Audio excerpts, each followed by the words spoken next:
আমার প্রিয় মায়েরা বোনেরা, আপনাদের জন্য একটা হাদিস বলে শেষ করব। বিশ্বনবী বলেন, আমার মায়েরা খেয়াল করে শুনুন, বিশ্বনবী আপনাদের উদ্দেশ্য করে বলেন, আল মারআতু ইযা সাল্লাত খামসাহা ওয়া সামাত শাহরাহা হাফিজাত ফুরুজাহা আতাআত বা'লাহা ফালতাদখুল মিন আইয়ি আবওয়াবিল জান্নাতি শাআত। বিশ্বনবী বলেন, ও রমণীরা, ও নারীরা, যে সমস্ত নারী এই চারটা কাজ করবে, এই চারটা কাজের গ্যারান্টি দিবে, তাদেরকে জান্নাতের 8টা দরজার গ্যারান্টি দেয়া হবে।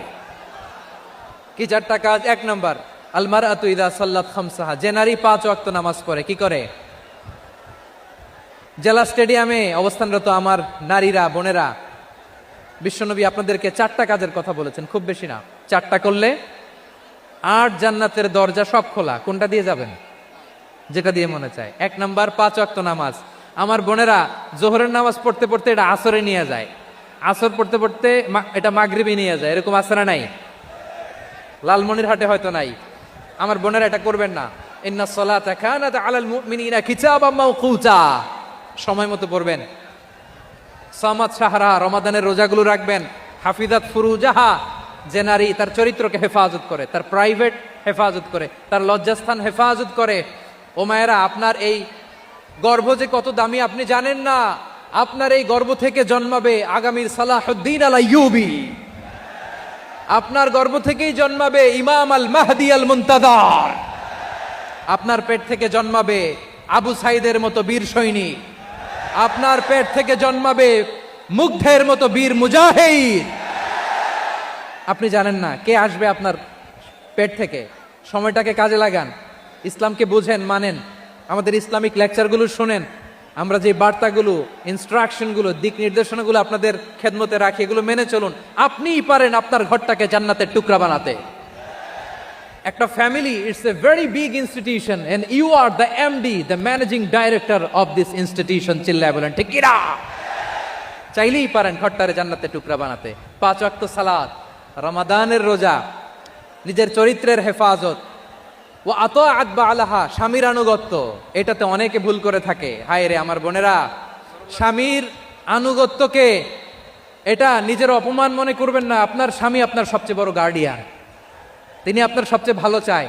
নারী কখনো গার্ডিয়ানশিপের বাইরে থাকতে পারে না।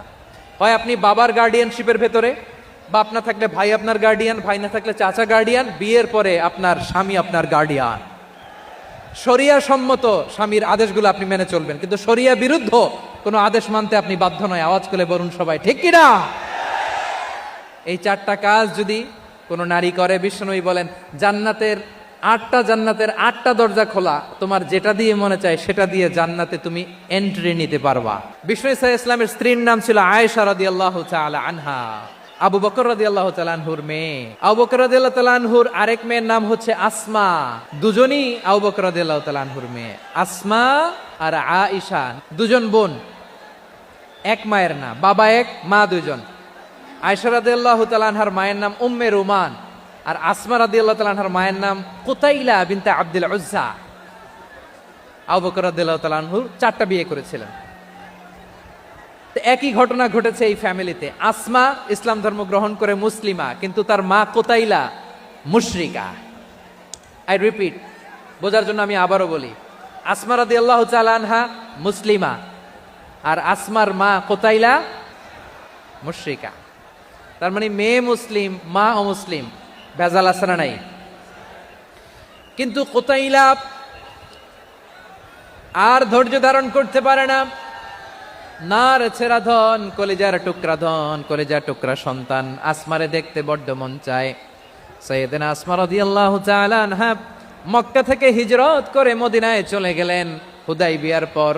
যখন মক্কা মদিনার ট্রাফিক স্বাভাবিক হলো, মক্কার লোক মদিনায় যায়, মদিনার লোক মক্কায় আসে। কুতাইলা কলিজার টুকরা সন্তান আসমারে দেখার জন্য কিছু উপহার নিয়ে বিশাল মরুপথ পাড়ি দিয়ে মক্কা থেকে মদিনায় যায়। সুবহানাল্লাহ বলেন। এখন মা আসছে মেয়ের সাথে দেখা করতে, মেয়ে তো আর দেখা দেয় না। মেয়ে ভাবছে আমার মা তো মুশরিকা, অপবিত্রা, তার সাথে কি দেখা দেয়া যাবে? বিশ্বনবীর দরবারে চলে গেলেন। সুবহানাল্লাহ বলেন। কি সৌভাগ্যবান ছিল তারা। মাসলা জানার দরকার হলেই নবীর দরবারে চলে যেত। ঘরে বউয়ের সাথে ঝগড়া হলে নবীর দরবারে চলে যেত। অনেক সাহাবী বলে আমার পেটে ক্ষুধা লাগলো আমি নবীর কাছে চলে যেতাম। কারণ নবীর চেহারার দিকে তাকালেই আমার পেটের ক্ষুধা মিটে যেত। সাইয়েদনা আসমা রাদিয়াল্লাহু তাআলা আনহা বিশ্ব নবীর কাছে চলে গেলেন, যে বললেন, ইয়া রাসূলুল্লাহ, হে ইয়া হাবিবাল্লাহ, ইন্না উম্মি কাদিমাতুন ইলাইয়া ওয়া হিয়া রাগিবা। আমার মা মক্কা থেকে অনেক দূর মরুর পথ পাড়ি দিয়ে উপহার সামগ্রী নিয়ে মদিনায় আমার সাথে দেখা করতে এসেছে গো নবী। আমার জানতে বড্ড ইচ্ছে হয় আমি আমার মুশরিকা মায়ের সাথে একটু দেখা করতে পারবো কিনা। আফা আসিলুহা, আগে যেমনি আমি আমার মায়ের সাথে ভালো আচরণ করতাম, যেমনি আমি আমার মায়ের সাথে সদাচরণ করতাম গো নবী, এখন আমি মুসলিমা, মা মুশরিকা, এখনো কি আগের মতো সদাচরণ করতে পারবো নাকি? বিশ্বনবী বললেন, নাম সিলিহা, হ্যাঁ রে আসমা, অবশ্যই অবশ্যই, আগে ঠিক যেমন তুমি তোমার মায়ের সাথে ভালো আচরণ করতে, এখনো তেমনি আগের মতো ভালো আচরণ করবা। আওয়াজ করে পড়েন সুবহানাল্লাহ। সপ্তম হিজরিতে বিষ্ণু ইসলাম সব সুপার পাওয়ারের কাছে চিঠি দিলেন, রোমান সম্রাটের কাছে, পারস্য অধিপতির কাছে, মিশরের অধিপতির কাছে, সবার কাছে চিঠি লিখলেন। চিঠির ভাষা ছিল এরকম, মিন মুহাম্মাদিন রাসূলিল্লাহ ইলা মুকাওকিস আযীমিল কিবত, মুহাম্মদ রাসূলুল্লাহর পক্ষ থেকে মিশরের বাদশার কাছে, আসলিম তাসলাম, ইসলাম মানো শান্তিতে থাকবা, সালামুন আলা মান ইত্তাবা আল হুদা, শান্তি তার জন্য যে হেদায়েতের অনুসরণ করে। সুবহানাল্লাহ পড়েন। তো এই চিঠি অনেকে ভালোভাবে রিসিভ করেছে, অনেকে এই চিঠি পাওয়ার পরে নবীর কাছে আবার ইন রিটার্ন উপহার পাঠিয়েছে। কি পাঠিয়েছে? উপহার। মিশরের বাদশাহ মুকাওকিস তিনি বিশ্বনবীকে বিশাল এক উপহারের ডালি পাঠিয়েছেন। মিশরের বাদশাহ মুকাওকিস ছিলেন ধর্মে খ্রিস্টান। লালমনিরহাটের ভাইয়েরা আওয়াজ করে বলেন, মিশরের বাদশাহ ধর্মে কি ছিল? খ্রিস্টান। কি উপহার দিয়েছিল আমার নবীকে? শুনতে মনে চায়? 1000 স্বর্ণ মুদ্রা। 1000 স্বর্ণ মুদ্রা। 2টা খ্রিস্টান দাসী, একজনের নাম মারিয়া বিনতে শামউন আল কিবতিয়া, আরেকজনের নাম সিরিন বিনতে শামউন আল কিবতিয়া। একজন খ্রিস্টান দাস 20 থান কাপড় জামা বানানোর জন্য, আমরা নবী যেন সেলাই করে জামা বানাতে পারে এজন্য 20 থান কাপড়, 20 থান ফাইন গার্মেন্ট। সুবহানাল্লাহ পড়বেন না? এরপরে একটা গাধা যেটার নাম ছিল উফাইদ, আর একটা খচ্চর, এটার নাম ছিল দুলদুল। খচ্চর চিনেন? গাধা আর ঘোড়ার ক্রসিং এ যে প্রাণীটা দুনিয়াতে আসে ওটার খচ্চর বলে।